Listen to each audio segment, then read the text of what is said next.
They have that same connection that they want to take down the United States and destabilize us, and they want to continue with communism. All right, I'm going to ask some questions. If this has happened, is happening, or you heard it's coming to our country, I want you guys to either put a one or a yes, or just something to acknowledge that it's coming or it's here. 5-year plans to centralize economic development and industrialization. State ownership of land, prohibiting private ownership. How about propaganda campaigns to promote our government? Suppression of political opposition and dissenting voices. How about strict control over media, censorship, and suppression of independent journalism? Or the education system emphasizing government ideology and loyalty to the government? Limitations on religious activities and promoting atheism. Limitations of foreign travel and contact with foreigners. Introduction of universal health care and expansion of medical services. Like, I don't know, for our children right now, they're pushing these medical services for our children. Implementation of a system of internal passports for citizens. Promotion of women's rights and gender equality in the workforce. Development of the military industrial complex. Reconstructing of national borders. And annexation of territories. So far, sounds like we've either done it, doing it, or are going to be doing it. Implementation of mandatory military service. Intensification of censorship. Promotion of industrialization of rural areas through the establishment of industrial complexes. Nationalism of banks and financial institutions. How many banks have shut down? We have CBDC coming. FedNow, I think, is already started or is starting this month. State control over foreign trade. Strict regulations on imports and exports. Regulation of housing allocation and housing policies. Introduction of rationing and food distribution programs. Development of the nuclear weapons program. Expansion of the railway system and infrastructure development. Introduction of mass campaigns for literacy and education. I'm going somewhere with this, you guys. Stick with me, I really am. Control over access to information and dissemination of government-approved content. Implementation of a system of internal surveillance and monitoring of citizens. Restrictions on access of foreign literature and cultural products.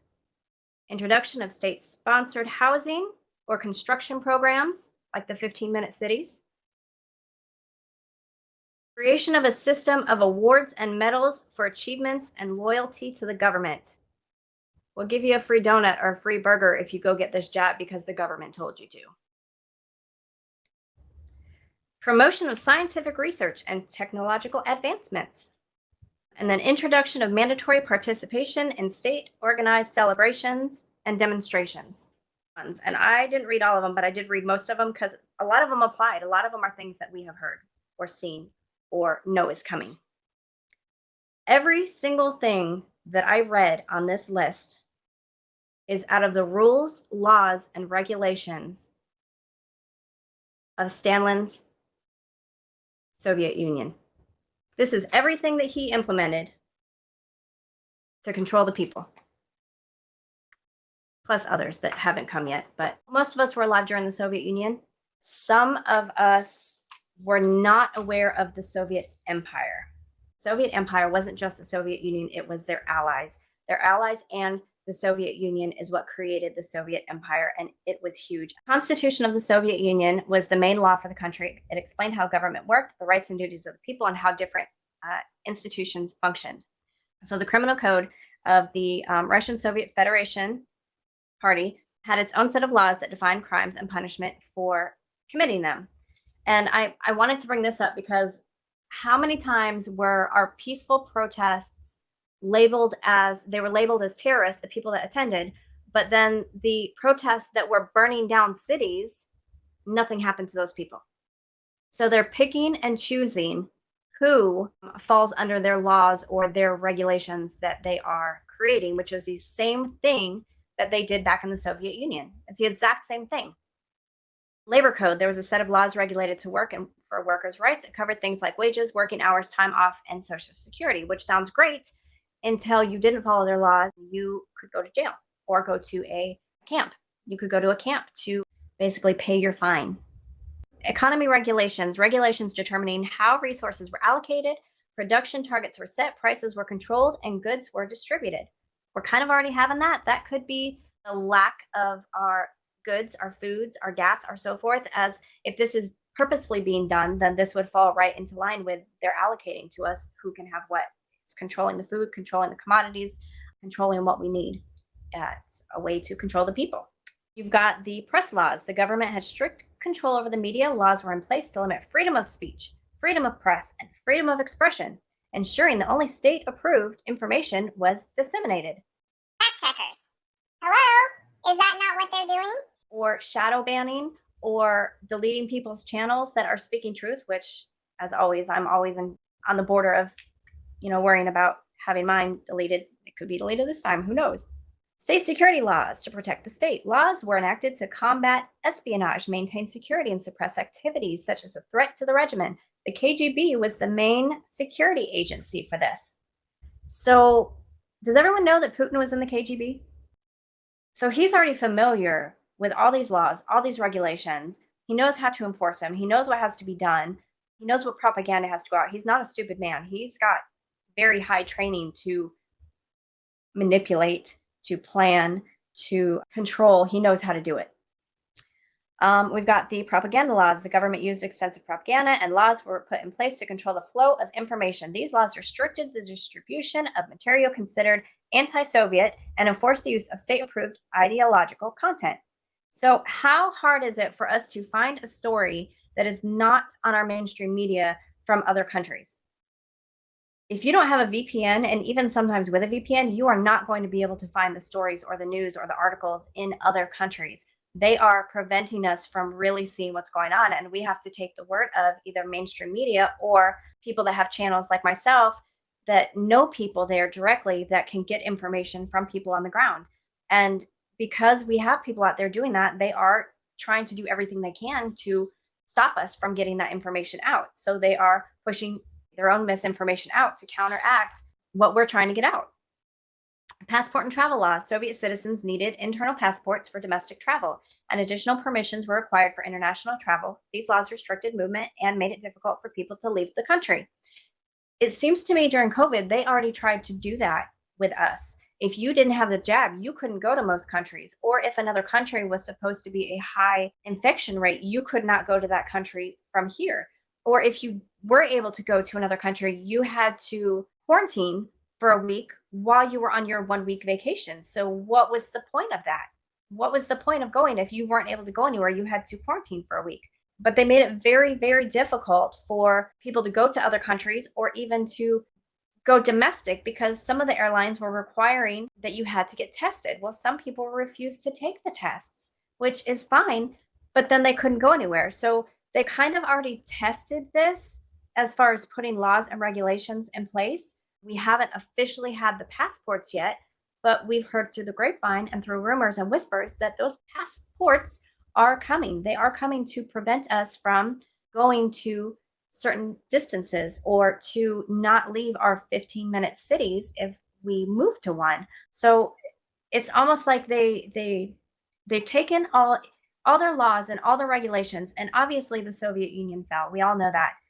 However, if I was going to try to rebuild something that I truly believed in, and the first ways that I tried did not work, I would tweak them a little bit and try again and hope that I didn't fail the second time. But I would make changes to my regulations, my laws, and so forth, and try to succeed. So we've got the collective farming laws. Agriculture was organized into collective farms and state farms. Laws determined land ownership, farm management, and the sharing of agriculture produce among the collective members. How many farms have already been shut down? How many farmers have already had to cull their chickens? How many farmers have had to already dump out all the cow's milk, or they mysteriously burned down, or they were forced to shut down for whatever reason, or they had to sell their properties to the government or not be able to get special licensing Like they would prevent them from getting special licensing or being able to pay their taxes because they would increase them to a ridiculous amount and so forth. This is somewhat already happening. They are already trying their best to start controlling the farms and take them away from the people. And they're already talking about we talked about this before, community gardens, collective gardens. You have to have a license to have these. Well, that is a way for government to control your collective gardens and your collective farms. So this is already in place, or already starting to be in place and enforced. And this is a way that they, back in the day in Soviet Union times, this is a way that they stopped people from taking too much food. They regulated how much food went out and who it went to.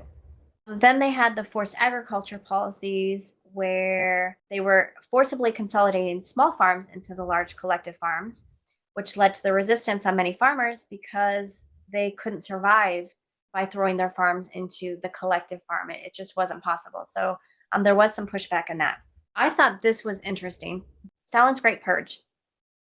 So Stalin used to, and this sounds very similar to kind of what's going on here with the T-Man. Stalin physically eradicated political opponents or legally eradicated them, disgraced them from public popularity.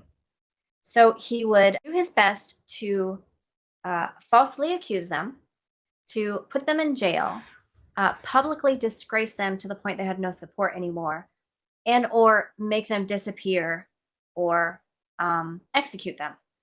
So it kind of sounds like that's happened a little bit in the last couple years with even, actually not even just a couple years. If you go all the way back to when T-Man was president, how long did the court case go?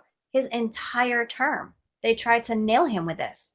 That was one of the ways that Stalin used to get rid of his opponents, was to publicly disgrace them, jail them, accuse them of crimes, and tie them up in legal system, and then get them in jail and get rid of them. And then he would go back into historical records and he would rewrite them. He would erase the person from history to include, which this blew my mind, take them out of historical pictures. He would erase them out of historical pictures. So there was no mention of them, no record of them anymore. They just abolishing religion. They abolished religion. They were, you had to be a part of supporting the state atheism. There was no more God allowed. You could not worship God anymore. You had to believe in the government. There was no God. Government was the God. No more churches. You were not allowed to worship anymore. No worship books, no worship songs. And not just Christianity, any religion. They frowned on any religion. So they made them illegal for you to attend, to participate, to be a part of it. And you had to support the state's atheism. Unwelcome books. And this has started happening this year. I don't know if you all know this. Unwelcome books. They have recently started in the schools pulling books that they deem as offensive or dangerous to the people, that was against their agenda. So they are going into schools and libraries and so forth, and they are pulling these books because they are saying, not just books, but magazines, the media, so forth, saying that they are against the government or that they are extreme activism or against the ABC crowd, like the offensive and this and that. They're already doing this. And this is exactly the same thing they did back in the Soviet Union to control the people. They eradicated all literature that they deemed as dangerous for protection of the state. And now a lot of the things that are pulled, the media and so forth that is pulled, is not just offending people, but it is also some of it labeled as being against national security.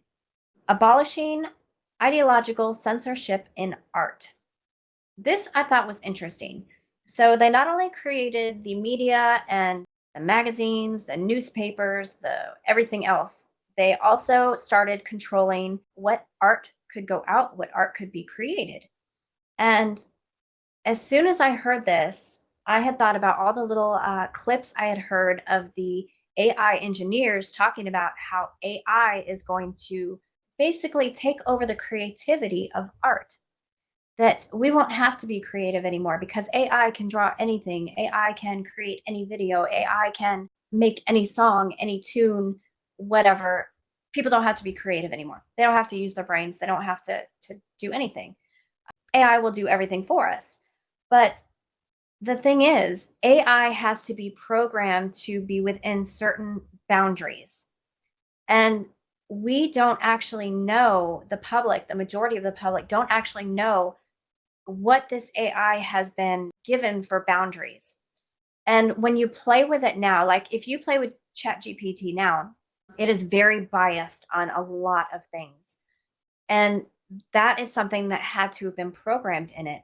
When you go into the AI art programs, there are some things that just, some of the pictures show up absolutely stunning, and some of them are just a garbled mess. It's very biased because of perimeters that were set that it has to stay within. So it kind of makes me wonder if those perimeters that were set are actually another way to censor what artwork is being put out or created. Of course, we know that during the Soviet Union that they were blocking, they had technology that could block Western radio waves. And of course, that is happening here. It's always happened here. We can't get the radio waves from overseas to find out what's going on, just like we can't get the news articles and so forth from what's going on. Everything is influenced by the media that we have here. And they censor all of the news and radio and music and whatever that they don't want the people to know, blocking any type of information from other countries. So this has happened recently here. We are currently fighting and pushing back on daily, not just in our personal lives of what's going on around us, but also with what we're seeing on TV, what we're seeing in the news, what's going on in the schools, what's going on in the churches. And one of the things they did to control humanity, their population, was to decriminalize. Originally, they decriminalized homosexuality. They made it okay so that people would come out. They made it okay so that they could go celebrate, so that they could go public, so that they could have rights and get out there. They did this to get people to come out and to cause some disruption and so forth. After everyone thought everything was fine and well, and there were public displays and so forth everywhere, and people were not afraid to show it anymore, and talking about it and reaching out to other people because they might be gay too and they don't know it, they turned around and recriminalized it. So and it took about 10 years. So once they decriminalized it, 10 years later they recriminalized it. But by this point, after 10 years, they already had a huge awareness of who to go after, who to put in jail, who to throw out of the country, who to unalive. They already knew because they had 10 years to gather this information. And that's pretty smart to decriminalize something. Look at our drugs, guys. Look at how many states are decriminalizing these hard drugs. But this particular one was just homosexuality, which just recently came out within the last few years that it's okay. You have all the rights as everybody else. We don't know if they're following the same patterns 10 years from when they did that. What if they recriminalize it? What if they have the 10 years to get a list of all these people to know who to go after? And what's interesting to me is the biggest way that they jailed people or persecuted people or killed them, basically legally killed them, was that they said that the homosexuals were going after the children to corrupt them. Does that sound familiar, guys? Does that sound familiar? We're yelling from the rooftops that this is happening. I'm not saying this is not happening. I know darn well this is happening. But if enough of us keep yelling that from the rooftops, what happens when the government is like, oh, you know what, you're right, and starts going after these people? What if that was the plan the whole time? What if it was the plan the whole time to jail these people or, expel them in whatever means necessary, whether it be to move them out of the country or jail them or whatever? That could have been their plan, and a large group could have fell into it. And because it's the cool thing to do, a lot of kids are following along. And what if they're falling into a trap? I wouldn't put it past government to set people up like that over a long time, because we know that these plans that they do take a long time. One of the other things that was very much enforced was that you could not make jokes about political leaders. It was so serious, it was to the point of jail or death. You could not have any anti-Soviet propaganda or anti-government information or speech out there because they would go after you. They kind of sort of do it here, but this is the start. Like if you say we do a video and we say something that YouTube doesn't agree with about our leaders, they're going to nix your channel. They're going to take it off because they don't agree with what you just said about our leadership. So it's slowly starting to roll out. Another thing that I thought was strange that's not happening here, and it would be very strange if it did, was that they banned martial arts. You were not allowed to do any martial arts whatsoever. You could only do boxing and wrestling, but any other martial arts, to include coaching, was absolutely illegal and banned. And if you were caught, you went to jail. You were not allowed to quit your job. You could not be late to your job. You could not be late from work. And remember, I was talking about they had rules for like labor rules, and that I said it all sounds really good until you get to the actual circumstances of if you're late or if you don't show up. So if you quit your job, or if you were late to your job or late from break, or if you were a no-show, you were jailed or punished by corrective work. And corrective work meant that you had to go to work 7 days a week. You had no free time. That was the way that they regulated labor, was you show up for work, you show up on time, whether it's for the start of your shift or from break, or you go to jail, or you have corrective work, which is forced to work 7 days a week. If you had no job and you were a beggar or you were homeless, you were deemed to be against the social equality and labeled as antisocial or a parasitic element. And you were removed from society and either killed or sent off somewhere for a resettlement for 5 years. This one I thought was interesting too, because do you remember last year when people were saying that a lot of homeless communities were being torn down and those people were disappearing and nobody knows where they went? It kind of makes me wonder if this resettlement has already started, if they have either shipped them off somewhere or jailed them or just done away with them to not have them anymore. That was just for beggars and homeless, but we had hundreds of homeless people, especially in California, that just disappeared.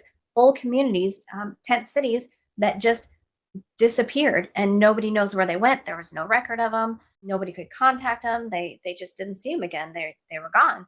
Nobody ever even looked into it. So it was kind of strange. I know there was a lot of people talking about it, but now that I see this is something that they did back in the Soviet Union to get rid of beggars and homeless, it kind of makes me wonder if that's what was going on, but nobody was aware of what was coming.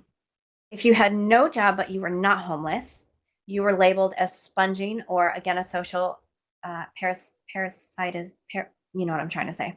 So basically, if you're not working and you're living with a friend, anyone without what they deemed as official income, they had to deem the job that you had as official income. So if you were working on tips and you did not have a steady income, that was not considered official income. You had to have a steady paycheck that was basically the same amount or more every single paycheck, or it was not deemed as an official job. And if you did not have an official job that they considered official, you went to jail. You went to jail. You had to have an official job. Black marketeering.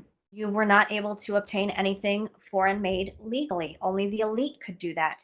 If you were caught with anything that was foreign made, unless you were an elite, automatically you were put in jail for 7 years.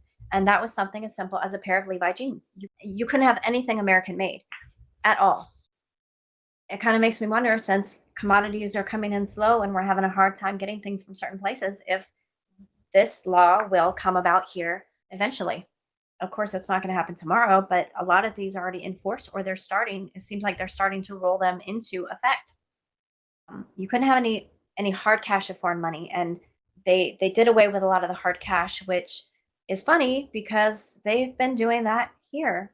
They are rolling out the CBDC. They are rolling out the Fed now. They are saying that there is a shortage on coins. It's hard to get your cash out of the bank. You have to come back to get your cash out of the bank because they don't have enough cash, which is amazing because they seem to print whatever they want for whatever they need. This is the same thing they did in the Soviet Union. They made it where you couldn't have any foreign hard cash, and they limited the amount of hard cash that they had. within the Soviet Union and the Soviet Empire. This one I thought was funny, and this has been going on here to some extent for a while. Distilling moonshine.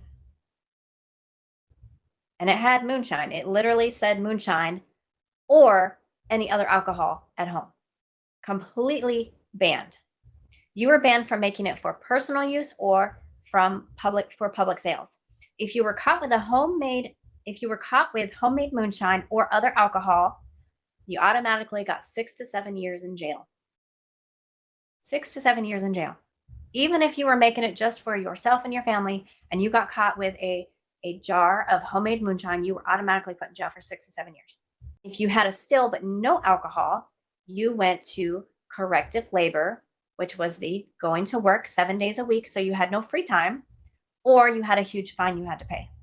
After I went through all these rules and I was watching some of the coverage on the overseas war between Russia and Ukraine, I started thinking out of the box of how in the world could they possibly put all of this in effect in this country in this day and this age?